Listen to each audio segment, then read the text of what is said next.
اللہ اللہ اللہ اللہ اللہ اللہ بسم اللہ الرحمن الرحیم الحمد للہ رب العالمین والصلاة والسلام على سید المرسلین وخاتم النبیین محمد وآلہ واصحابہ اجمعین اما بعد فاعوذ باللہ من الشیطان الرجیم وَإِذْ قَالَ رَبُّكَ لِلْمَلَائِكَةِ إِنِّي جَاعِلٌ فِي الْأَرْضِ خَلِيفَةً قَالُوا أَتَجْعَلُ فِيهَا مَن يُفْسِدُ فِيهَا وَيَسْفِكُ الدِّمَاءَ وَنَحْنُ نُسَبِّحُ بِحَمْدِكَ وَنُقَدِّسُ لَكَ قَالَ إِنِّي أَعْلَمُ مَا لَا تَعْلَمُونَ صدق اللہ العظیم۔ معزز سامعین، آپ کے سامنے پچھلی قسط میں انسان کا وجود، اس کی حقیقت اور خدائی فیصلہ یہ آپ کے سامنے بیان ہوا تھا کہ انسان اس کے وجود سے پہلے کیا تھا۔ اللہ رب ذوالجلال نے قرآن میں اس کا حتمی فیصلہ فرما دیا کہ خود رب ذوالجلال نے اپنے دست قدرت سے انسان کی شکل کو وجود بخشا اور اپنے حکم سے اس میں روح پھونکی۔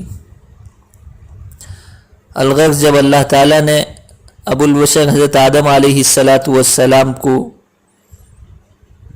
ان کی تخلیق ہو گئی، وہ مجسم انسان بن گئے، تو اللہ تبارک و تعالیٰ نے تمام فرشتوں کو یہ حکم دیا کہ وہ حضرت آدم علیہ السلام کی اعزاز میں حضرت آدم علیہ السلام کے لیے سجدہ کریں۔ یہ عبادت والا سجدہ نہیں تھا بلکہ تعظیمی سجدہ تھا۔ تمام ہی فرشتوں نے اللہ کا حکم سنتے ہی فوراً سجدہ کیا، لیکن ابلیس نے سجدہ نہیں کیا۔ تو اللہ تبارک و تعالیٰ کو سب چیزوں کا علم ہے، عالم الغیب ہیں، دلوں کے بھیدوں سے واقف ہیں، اور پچھلا، موجودہ اور آئندہ سب اللہ کے لیے برابر ہیں۔ مگر اللہ تبارک و تعالیٰ نے امتحان و آزمائش کے لیے شیطان سے سوال کیا کہ کس بات نے تجھے جھکنے سے روکا، حالانکہ میں نے تجھے سجدے کا حکم دیا تھا۔ تو اس نے استدلال کرتے ہوئے کہا کہ میں آدم سے بہتر ہوں، آپ نے مجھے آگ سے پیدا کیا ہے اور آدم کو مٹی سے پیدا کیا ہے۔ شیطان کا مقصد یہ تھا کہ میں آدم سے افضل ہوں، چونکہ آپ نے مجھے آگ سے بنایا ہے اور آگ بلندی اور رفعت چاہتی ہے، اور آدم کو مٹی سے بنایا ہے اور بلندی کو پستی سے کیا نسبت ہو سکتی ہے۔ تو اس کے دل میں غرور اور تکبر پیدا ہو گیا، جس کی وجہ سے وہ اپنے گھمنڈ میں سجدہ نہیں کر سکا، اللہ کی حکمت کو سمجھنے سے وہ قاصر رہا۔ اس کا یہ غرور اور تکبر جہالت پر مبنی تھا۔ الغرض اللہ تبارک و تعالیٰ نے اس کو فرمایا کہ تو زمین پر اتر جا، تو مردود ہے، یہاں سے نکل جا۔ تو اس نے کہا اے اللہ مجھے قیامت تک کی مہلت دے دیجیے۔ تو اللہ تعالیٰ نے، اللہ کی حکمت دیکھیے، اللہ کا رحم و کرم دیکھیے، اللہ نے فرمایا جا تجھے مہلت ہے۔